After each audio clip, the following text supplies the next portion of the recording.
آج دیش کے اندر ہمیں غدار کہا جاتا ہے، ہمیں مجرم بنایا جاتا ہے، ہم سے کہا جاتا ہے کہ تم اس ہندوستان کو چھوڑو۔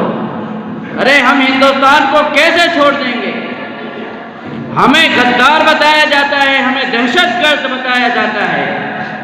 آج کھلے میں کوئی نماز پڑھتا ہے تو دہشت گردی پھیلانے والوں میں شمار کیا جاتا ہے۔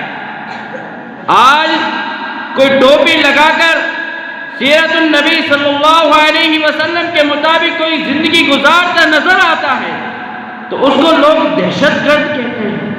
ہم سے کہا جاتا ہے کہ مسلمان ہندوؤں کو ختم کرنے والے ہیں، یہ ایک نہ ایک دن مسلمان ہندوستان کے اندر اپنا راج جمائے گا، اور یہ پورے ملک کے اندر ہندوؤں نے یہ گندی سوچ کی سازش جو انہوں نے رچا رکھی ہے، ہر ایک کے دل کے اندر ایک بات بیٹھا دی ہے کہ اس ہندوستان کے اندر کوئی دہشت گرد ہے تو وہ مسلمان ہے۔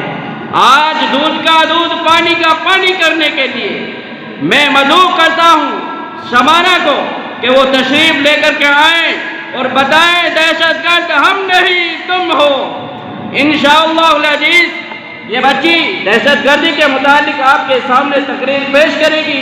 میں اپنی بات کو طول نہ دیتے ہوئے میں مدعو کروں گا کہ شبانہ ابن سلیمان تشریف لے کر کے آئیں اور دہشت گردی کے متعلق اپنی تقریر پیش فرمائیں۔ بسم اللہ الرحمن السلام علیکم نحمدہ ونصلی علی رسولہ الکریم اما بعد اعوذ باللہ من الشیطان الرجیم بسم اللہ الرحمن الرحیم لا تقتلوا النفس التي حرم الله الا بالحق وقال النبي صلی اللہ علیہ وسلم اکبر الکبائر الشرک باللہ وقتل النفس وعقوق الوالدین وقول الزور۔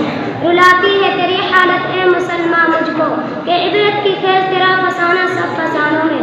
برادران ملت اور حاضرین مجلس، آج آپ ریڈیو ٹیلی ویژن میں سنتے ہو کہ فلاں جگہ دہشت گردی ہو رہی ہے، فلاں جگہ دہشت گردی پھیلانے کی کوشش کی جا رہی ہے۔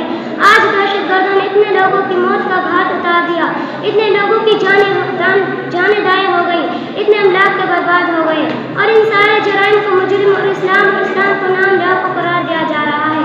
میں اس مختصر وقت میں آپ کو بتانا چاہتی ہوں کہ دہشت گرد کون ہے، پوری دنیا میں دہشت گردی پھیلانے والا کون ہے، دنیا کا امن امان اور چین سکون کو چھیننے والا کون ہے، روئے زمین کے باشندوں کی نیند کس نے حرام کی ہے، کیا اس کے ملزم ہوا کہ وطن اسلام اور اسلام کو نام لیوا ہے۔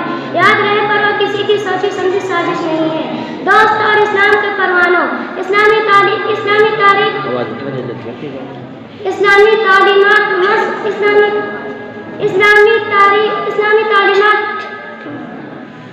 دوست اور اسلام کے پروانوں، ماشاءاللہ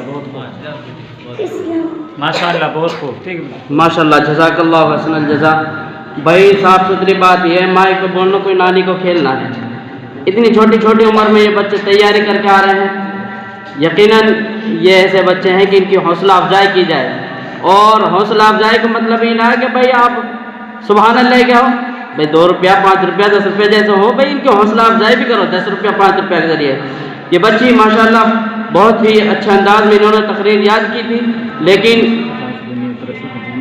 من جانب اللہ ان سے آگے تلفظ نہیں ادا ہو پائے، تو میں ان کے بعد 26 جنوری کے متعلق تقریر پیش کرنے کے لیے مدعو کروں گا وہ نسیمہ تشریف لے کر گائیں اور اپنی تقریر پیش فرمائیں۔